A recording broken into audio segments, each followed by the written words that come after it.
Hello, and welcome back to another Let's Play Planet Zoo. My name is Chris, and this is episode 16. I had to double check on the number there. Yes, this is episode 16 of Perseid Zoo. In this episode, we are finishing up the Timberwolf exhibit here, where we're right now kind of working on the terraforming, getting the final shape of the mountain for the Timberwolf enclosure. If you remember from episode 14, I believe it was, we talked about the bottom half of the mountain would be more modeled after the Pacific Northwest, so it would be wetter, there'd be more ferns, there'll be more mosses, kind of a cooler feel to the atmosphere, or to the environment down there. And then the upper part, I'm modeling more after like Colorado Rocky Mountains, so it's going to be a little bit drier. So you'd have less trees, less foliage, more kind of jutting out rocks, more of a rocky landscape. It's why the Rocky Mountains get their name, of course. But so yeah, the top of the mountain there is going to be. Actually, I'll talk about it when we start looking at it again. I was bouncing around here. A bunch of my animals ended up in boxes, so I had to go free them to get rid of those notifications. So yeah, the top part of the mountain there is going to be snow-capped. It's going to have a large kind of rock formation all the way around it. Now, I was trying to do a lazy man's approach to making the mountain for the other exhibits, where I would just copy the habitat and then kind of paste the mountain around. Yeah, it doesn't work that way. at least not easily. I'm sure if I planned it out a little better, I could have gotten it to work, but alas, I did not. So instead, we have to draw it by hand. I'm going to try to give it one more attempt here by just kind of drawing a knoll barrier around the mountain peak. But then I couldn't get the habitat gate to place. Or no, I did get the habitat gate to place. I couldn't get the blueprint to place. And it was complaining about the habitat gate being backwards or something. So I think it just finally deleted all of it and did it the old-fashioned way, by hand. There's been a slight change in kind of the master plan here. I know in the last kind of discussion episode, well, the last discussion episode, like there's been more than one discussion episode. So in episode 14 and a half, the only discussion episode we've had so far, I talked about this side of the mountain here being shared between the Dall Sheep and the Arctic wolves. I think I'm just going to make this side the Dall Sheep and then have the western side the Arctic wolves and the polar bears. That way there's more of a transitional space between, so you have like the more temperate wet mountain over there on the east side, and then you come around here to the north side of the mountain, and then you'll have kind of a rocky but still temperate, starting to get towards tundra exhibit of the Dall Sheep. And then you come around that path, and on the western side of the mountain will be more Arctic focused. So it'll be more snowy, more accustomed towards the polar bear environment and the Arctic wolf environment. And I felt if you kind of were standing over there on the north side, you would just see like this awkward split where it goes from tundra to Arctic, whereas if you actually kind of walk around the mountain now, you would get somewhat of a nice transition. Now we're starting work on the actual rock work of the mountain here. So we have these kind of striations in the rock here. They're going to kind of pattern all the way through. I've got them going vertically and then eventually kind of turning a little bit more horizontal, just to kind of make it look like this mountain was kind of pushed up and out. And that's kind of the geological force that created this mountain here.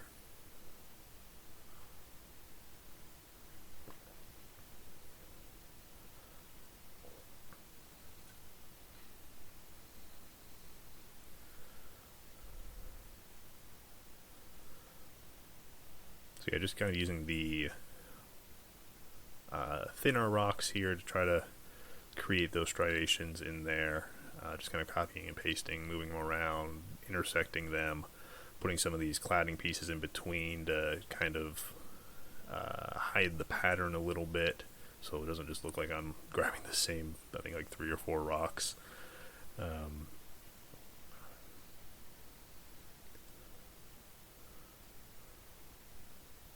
Yeah, then the easiest thing to do here to kind of keep that pattern going was just to copy and paste it down.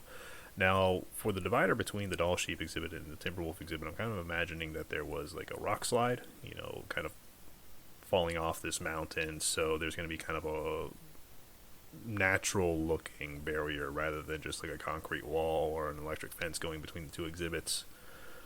Something that the animals aren't going to cross because it's, you know, of course a man-made rock slide, but you know, a large boulder field that the animals aren't going to want to go across and really can't go across. At least that's the theory anyway, so we'll see how it plays out. Again, yeah, just kind of copying and pasting the formation here, and then just kind of shaping the terrain to kind of mold or be molded with the formation. Maybe that's the good way of putting it. But anyway, so we have our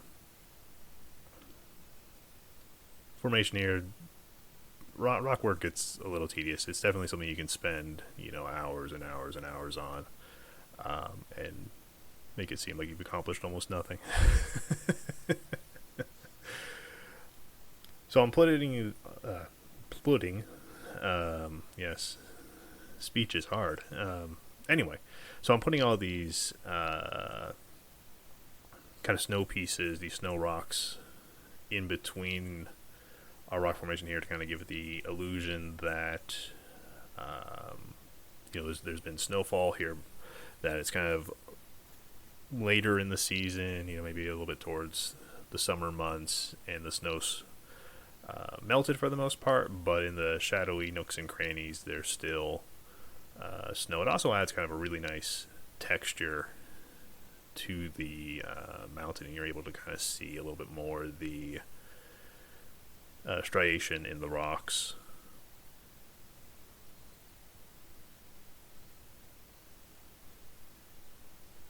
And this is something you would expect to see in Rocky Mountain anyway. I mean, you can go up there in August and there's still, well, actually August is probably not a good example because it can start snowing in August. But you can go up there in like the early summer months and there's still, you know, feet of snow on the mountains. Especially like in places like Rocky Mountain National Park. You know, you go up there and there's, you know, snow that might be years old. Oof, cannot talk today. I apologize. There might be snow that's years old up there, depending on what the previous year's temperatures had been. But yeah, just kind of tucking in everything. Again, it adds a really nice texturing effect to the mountain. So I'm really pleased with how it came out.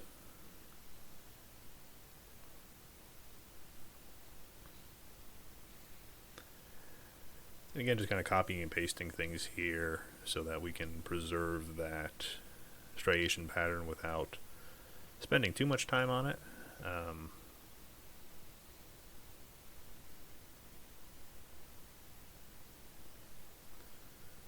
Again, kind of leveling off towards the top here to kind of make it look like, you know, this rock formation was pushed up and out by whatever geological force, be it, you know, I don't know, volcano or stuff. Geology isn't my strong point.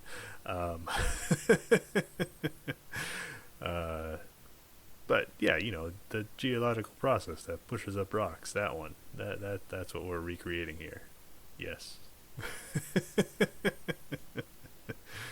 Volcanoes and things. That's always the answer. Just pick that one on the multiple choice test.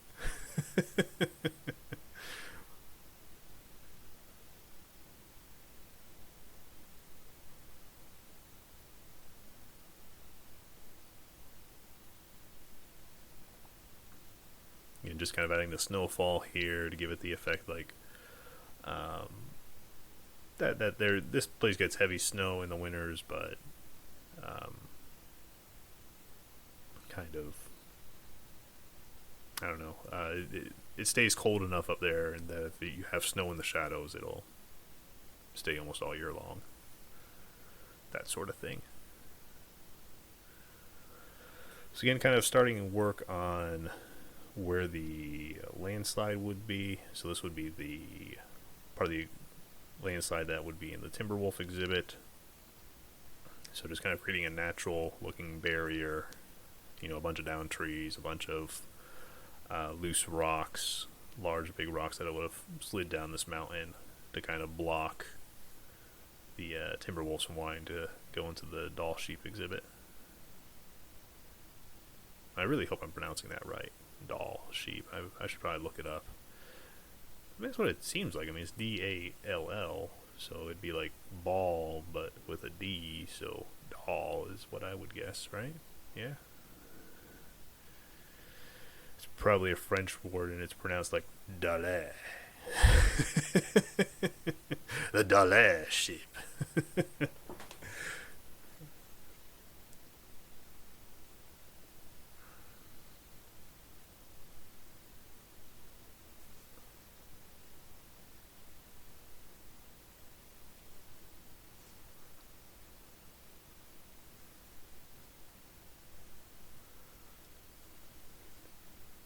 So you're just making a little bit of a cliff face here to kind of add another viewing platform, if you want to call it that, for the Timberwolves to walk across, so they could walk up along this horizontal section here and offer another level of being viewed from the path below. The meadow, on the other hand, is not going to be visible from the path below. I'm still kind of playing with the idea of putting the I don't think they call it the chairlift ride, but that kind of gondola in the sky ride. Um, Sorry, I thought of it reminded me of like Lucy in the Sky of Diamonds. So gondola in the sky with animals. Again, this is why I didn't choose a career of music. But anyway, where was I? Oh yes, so we're gonna. I'm thinking about putting a gondola ride. It would start over down there. You can see it in the screen here. You see where the pathway ends over there on the left. The farther one, so there'd be a entry point there, and it would kind of fly up and over and around this mountain. I just don't like how big it is, which is why I keep saying I'm debating whether or not to do it, or leave it as is. Maybe that'll just be a place where the animals can get some privacy. Go up to the top of the mountain, and they'll be out of sight of the guests if they want a little privacy. But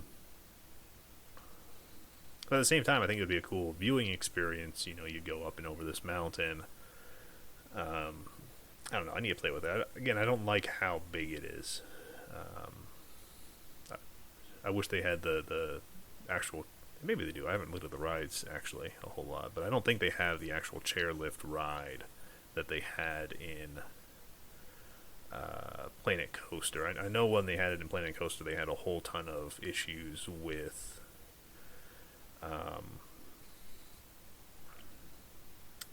the guests loading onto it. You would have like odd number guests, and it would, because they could only seat 2 people, so there were issues with breaking up the guests group. That created some issues with that path, with that ride. There were a lot of issues with the transport rides in Planet Coaster, but we're not playing Planet Coaster. We're playing Planet Zoo, so I should talk about Planet Zoo. So anyway, I'm trying to create a little, excuse me, a little kind of trickling path or trickling creek here. That's just kind of from the snow melt. Oh yeah, and our wolves were escaping because I deleted the barrier up here. They were fine. They just went to the top of the mountain and they would walk down, and they were fine. There's no problem. It feels a little bit unrealistic that it's kind of like this big rushing torrent of water, but it works.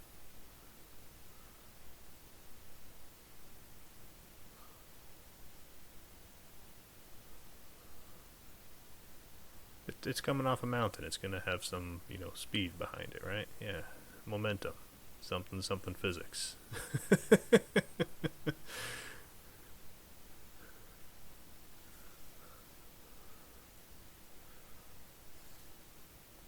So just kind of dropping our rocks around here.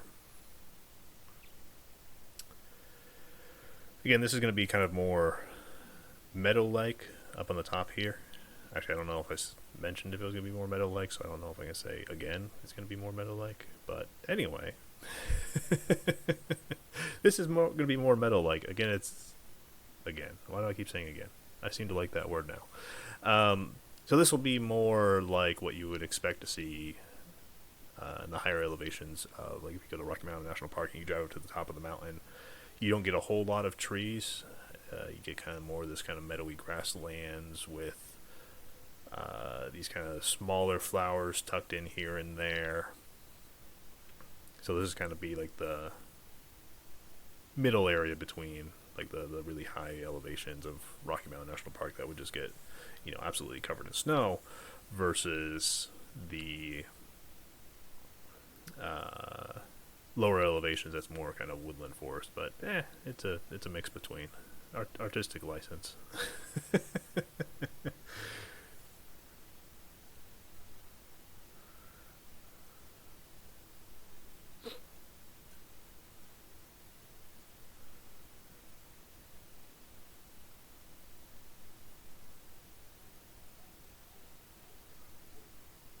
I believe the white sage actually grows more in drier, deserty climates than here, so I don't think I actually dropped any of it down. I do wish that the aspen trees weren't in their fall foliage. I was trying to put them down close to the ground to get some sort of like yellow dandelions or something. Again, we don't really have a whole lot of little yellow flowers that we get kind of here in North America. I mean, dandelions are everywhere, obviously, but in like here in Rocky Mountain, I mean, dandelions just pop up left and right. They're a little bit different than like the dandelions you get in your yard. They seem to be a little bit more, I don't want to say woody, but leggy maybe is the right word. Like they're taller, they're smaller flowers. They just look a little different than what you normally get in your yard. And, bears love dandelions, so I want to put some dandelions down. I mean, obviously this isn't a bear exhibit, but if I had dandelions, I'd drop them over with my grizzly bears. I was in Rocky Mountain National Park with my wife, and we were watching this one black bear. He was like a vacuum, like a little vacuum for dandelions. He started off at one end of the field and just like munch, munch, munch, munch, munch, all the way down, and like there were no dandelions left behind him. It was it was a lot of fun to watch him do that. And that's why I'm saying I wish we had at least some little yellow flowers somewhere, something. Maybe if we get a North America pack, we'll get some, yellow flowers, sunflowers at least, I would hope. But, we can always dream. We'll see what they come out with. We really didn't get a whole lot of, I guess it's an Arctic pack, so I don't expect us to get a whole lot of foliage for the Arctic, but I like putting down all the different trees and putting down all the different flowers, and having some variety would be nice. But anyway,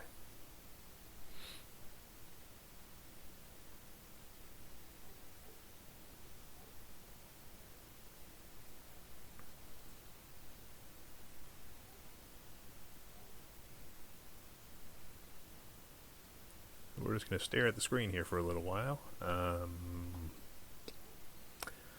So yeah, I must have gone off and done something.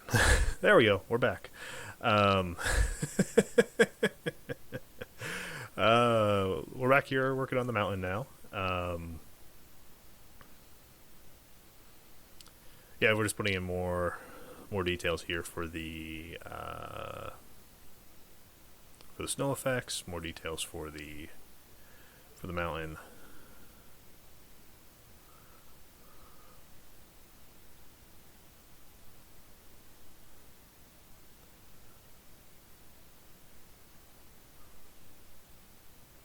I'm gonna probably cut this section out because it's really boring, actually.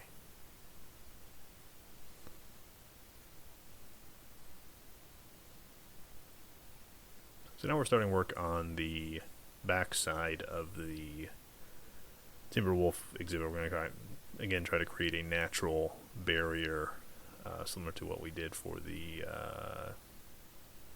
north side of their enclosure, the right side, I guess, if you're looking into it. So just kind of going to have the idea of making another little cliff face. You're not really going to see it from the ground. Just kind of making it look like, you know, there's a ridge of a mountain here.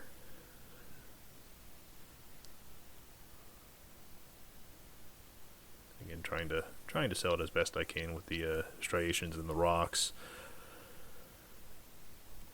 Trying to make it look like this whole region was kind of pushed up from under by some geological force. The volcanoes again. Yes, that was a very volcanic area. Volcanoes everywhere. You couldn't walk 15 minutes without tripping over a volcano. It was a very tectonic age of sorts. Encasing my poor Timberwolf there in rock. He's fine. He didn't mind the experience.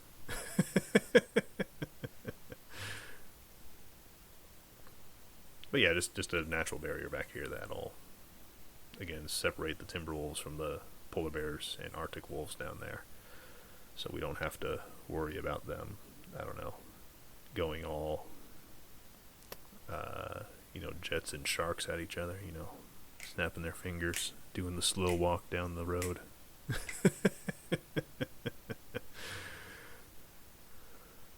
Hopefully people get that reference.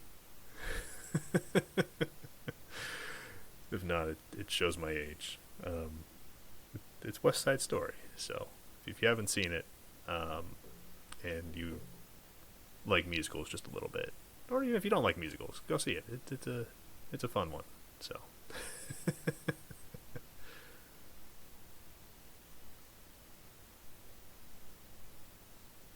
Now I'm just imagining Timberwolves and polar bears like snapping their fingers, walking down the pathway to their respective enclosures. You've come to the wrong side of this zoo.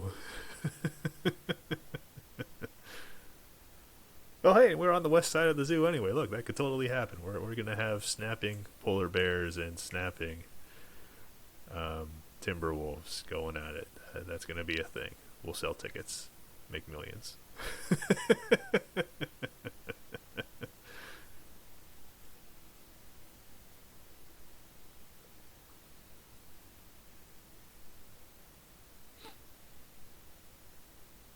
So yeah, I think that's the majority of the rock work that we are going to do. Now we're just going to fix the barrier rather than have it, snap under the mountain. Drag it up here so I can actually see a little better where that barrier is. So in my naivety, I figured, park boundary, that's the limit for where the animals could go. No problem. I'll just, leave that open for a while I go work elsewhere. The animals aren't going to escape and just, casually walk around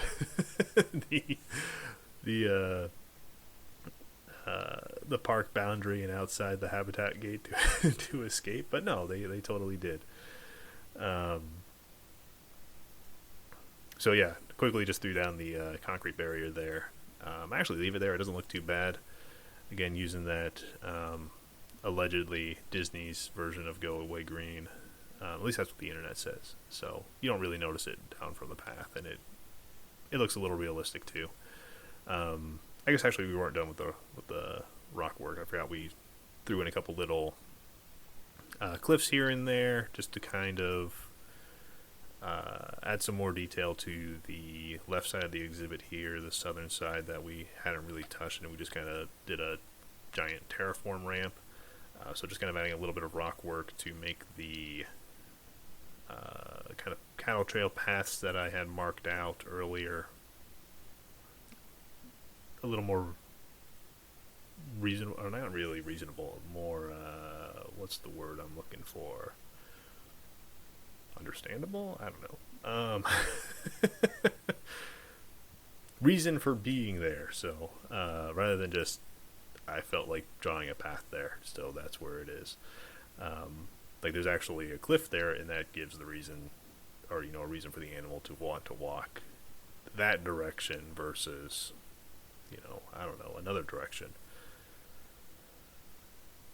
Yep, just kind of painting the terrain here and there, breaking it up from the solid block of green, running the rough terrain stamp, or not terrain stamp tool, the rough terrain paintbrush kind of over, just giving everything a little bit of a texture so it's not just completely flat. Again, dropping in some kind of short trees here and there to kind of sell that this is more of a mountain meadow rather than a straight on mountain forest. And of course also to sell the idea that that's a higher altitude, and the trees up there have a small or shorter growing season, so so they're shorter by comparison to their ones further down the mountain.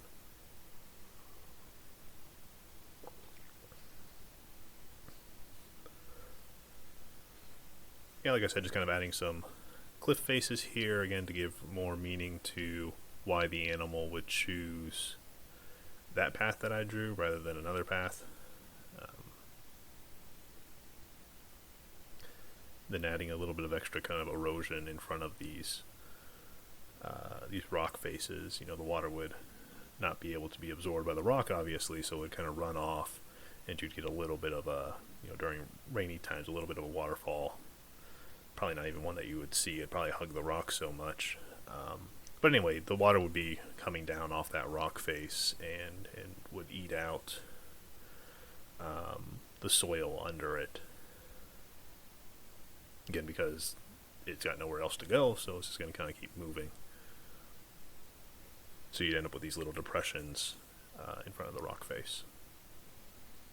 At least until, it hit more rock and then just kind of kept running off. Depending on what rock I guess it hit, because if it hit, something like limestone, then it would obviously start eating away that limestone.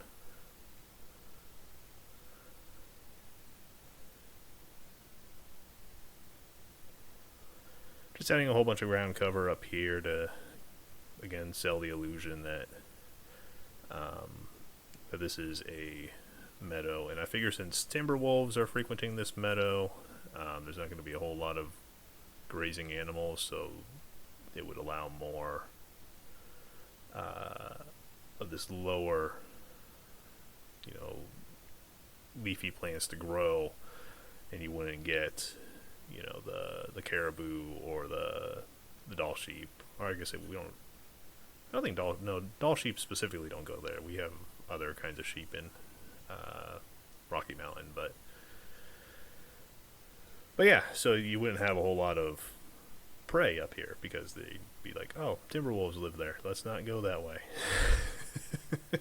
Well, we'll pick another mountain meadow to go visit. At least that's my reasoning for plopping down a whole bunch of foliage up here. Plus the timber wolves don't seem to mind, so that's always a boon. I can decorate to my heart's content. Unlike some of these animals, and they're picky. Oh, you've put one too many bushes, that's it, I'm stressed, can't handle it. I don't care if you designed an absolutely beautiful exhibit. That one too many, alpine lupins does not sit well with me.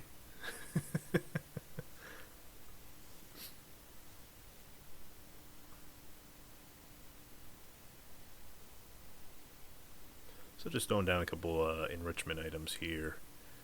Well, I guess we got the feeder, and then I go through and drop down a couple enrichment items up here on the ridge.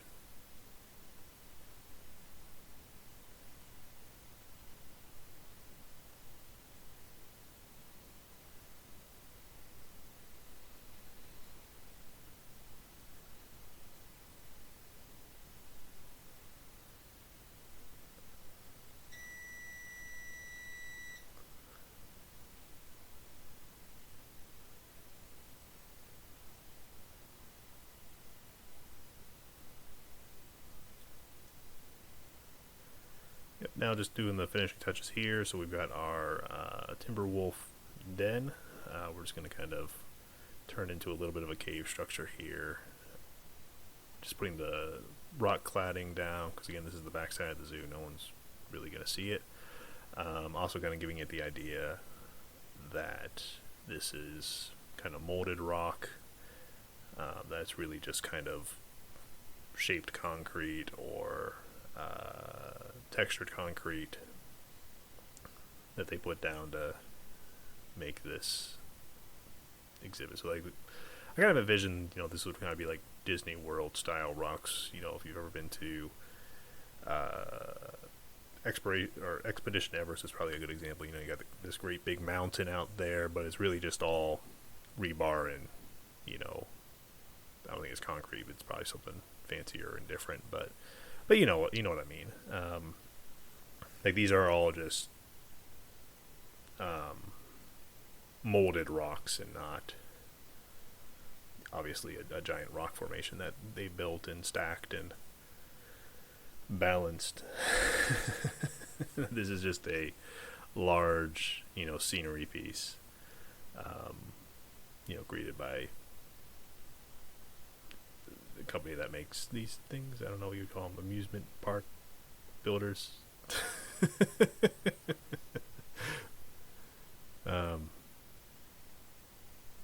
Man, my words are failing me today. This is embarrassing.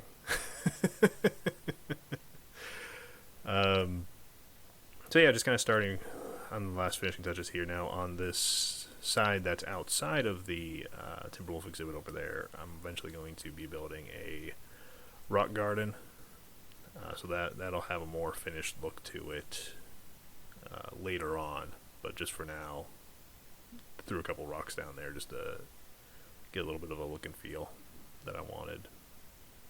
Again, just kind of adding some finishing touches here. Dropping down some more ferns, some more trees.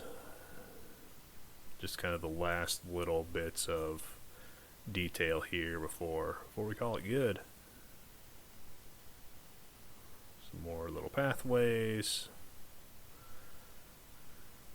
Smoothing out the terrain, dropping more rocks, getting rid of the grass that's growing through the rocks.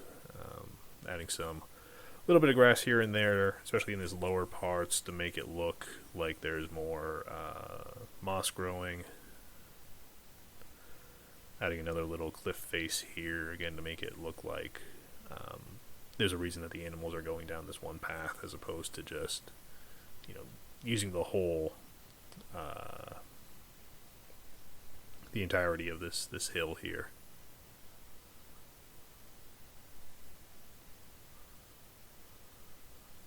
Making it look like there's just a little narrow trail that can get you up to the top of the mountain there.